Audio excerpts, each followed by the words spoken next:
আমরা যে বিশ্ববিদ্যালয়ে পড়তে এসেছি এই ৫-৬ বছরের পড়াশোনার মধ্য দিয়ে আমরা এক্সপেক্ট করি পৃথিবীতে আমরা আরও ৩০-৪০ বছর বেঁচে থাকবো ইনশাআল্লাহ। বিশ্ববিদ্যালয়ে পড়াশোনা ৫০ বছর বেঁচে থাকবো, ওই টাইমটা যাতে বেস্ট হয়। কিন্তু আমার এই দুনিয়ার জীবনের শেষ যে জীবনটা, আমার দুনিয়া থেকে পার হয়ে যাওয়ার পরে যে আখিরাতের জীবনটা, সেই জীবনটাকে সাজানোর জন্য আমার কি প্রস্তুতি? শুধু সময়ের পার্থক্য। ২০০১ সালে তোমাদের মতো বসে ছিলাম, আমাদেরকে নবীন বরণ করা হয়েছে। আজকে ২০২৬, ২৫ বছর পার হয়ে গেল। এই ২৫ বছর পরে এসে তোমাদের সামনে আমি বক্তব্য দিচ্ছি একজন বিশ্ববিদ্যালয়ের অধ্যাপক হিসেবে। আজ থেকে ২৫ বছর পরে তোমরাও এমন অনেকেই বিশ্ববিদ্যালয়ের অধ্যাপক হবে ইনশাআল্লাহ। শুধু সময়, সেই সময়টাকে আমরা কীভাবে ব্যবহার করি এটি হচ্ছে দেখার বিষয়। আমরা প্রায় নামাজের মধ্যে এই সূরাটা তেলাওয়াত করি, আউযু বিল্লাহি মিনাশ শাইতানির রাজিম, বিসমিল্লাহির রহমানির রহিম, ওয়াল আসরি ইন্নাল ইনসানা লাফি খুসর ইল্লাল্লাযিনা আমানু ওয়া আমিলুস সালিহাত ওয়া তাওয়াসাউ বিল হাক্কি ওয়া তাওয়াসাউ বিস সাবর। আল্লাহ বলছেন মানুষ ক্ষতির মধ্যে রয়েছে, সময়ের কসম মানুষ ক্ষতির মধ্যে রয়েছে। তাহলে এই যে সময়টা পার হয়ে যাচ্ছে, এই সময়টাকে আমরা কিভাবে দেখি? সময়টাকে যদি আমরা আমানত হিসাবে দেখি তাহলেই পরে আমার কাছে সময়টার বেস্ট ইউটিলাইজেশন হবে। আর সময় যদি আমার কাছে আমানত না হয়, খেয়ানতের পর্যায়ে চলে যায়, তাহলে আমার কাছে সময় বেস্ট ইউটিলাইজেশন হবে না। আমাদের সাথে বিশ্ববিদ্যালয়ে ভর্তি হয়েছে এমন বেশ কয়েকজনকে আমি জানি যারা বিশ্ববিদ্যালয়ে পড়াশোনা শেষ করতে পারে নাই। এসেছিল মা বাবার অনেক আশা আকাঙ্ক্ষা নিয়ে, নিজের স্বপ্ন নিয়ে, কিন্তু শেষ পর্যন্ত সে পড়াশোনা শেষ করতে পারে নাই, বিকজ অফ সে সময়টাকে সঠিকভাবে ব্যবহার করতে পারে নাই। বিশ্ববিদ্যালয়ের সময়টা নির্ধারিত, আপনি 4 বছর পড়বেন, 2 বছর গ্রেস পিরিয়ড, 6 বছরের মধ্যে আপনি অনার্স শেষ করতে হবে।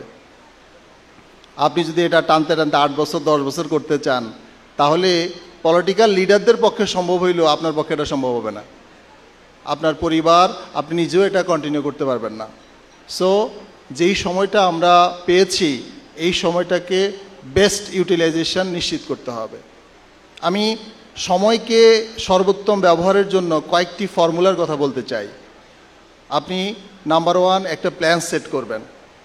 নাম্বার 2 হচ্ছে শিডিউল করতে হবে। প্ল্যান সেট করলেন, কিন্তু আপনি কখন কাজটা করবেন সেই এক্সিকিউটিভ প্ল্যান। আমার শিশির ভাই যখন ইউনিভার্সিটির সভাপতি ছিলেন, তার বক্তব্য ছিল তোমাদের এক্সিকিউটিভ প্ল্যান থাকতে হবে। এক্সিকিউটিভ প্ল্যান গাড়ে ধরে শিখাইছে আমার শিশির ভাই, যে তোমার ডে টু ডে প্ল্যান, মাসিক প্ল্যান থাকতে হবে, সাপ্তাহিক প্ল্যান, দিনের প্ল্যান, ঘন্টার প্ল্যান থাকতে হবে, আদারওয়াইজ তুমি সাকসেসফুল হবে না। সো এই টাইমটাকে ইউটিলাইজ করার জন্য আপনার শিডিউলিংয়ের ব্যবস্থা থাকবে এবং সেখানে কন্ট্রোল সিস্টেম থাকতে হবে।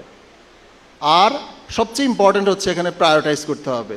আমরা অনেক কথা বলেছি, ওই যে শাহিন অনেক অপরচুনিটির কথা বলছে, শুধু টিএসসিতে মোর দেন 80 সংগঠন আছে, তা আপনি কি সবগুলোতে অংশগ্রহণ করবেন? না, আপনাকে প্রায়োরিটি সেট করতে হবে।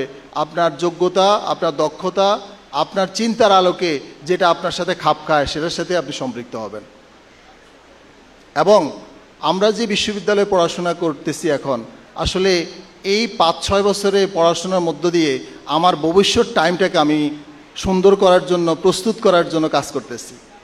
পবিত্র কোরআনে আল্লাহ রাব্বুল আলামিন সূরা হাশরে বলছেন, ইয়া আইয়ুহাল্লাযীনা আমানুত্তাকুল্লাহ ওয়াল তানজুর নাফসুম মা কদ্দামাত লিগাদিন। তোমরা আগামীকালের জন্য কি পাঠিয়েছো এটা চিন্তা করো। আগামীকাল মিনস হচ্ছে কিয়ামত, আমার দুনিয়ার পরের জীবনের কথা বলছেন। আমরা যে বিশ্ববিদ্যালয়ে পড়তে এসেছি এই 5-6 বছরের পড়াশোনার মধ্য দিয়ে আমরা এক্সপেক্ট করি পৃথিবীতে আমরা আরও 30-40 বছর বেঁচে থাকবো ইনশাআল্লাহ। বিশ্ববিদ্যালয়ে পড়াশোনা 50 বছর বেঁচে থাকবো, ওই টাইমটা যাতে বেস্ট হয়। কিন্তু আমার এই দুনিয়ার জীবনের শেষ যে জীবনটা, আমার দুনিয়া থেকে পার হয়ে যাওয়ার পরে যে আখিরাতের জীবনটা, সেই জীবনটাকে সাজানোর জন্য আমার কি প্রস্তুতি? সেই প্রস্তুতির কথা আমাদেরকে চিন্তা করতে হবে।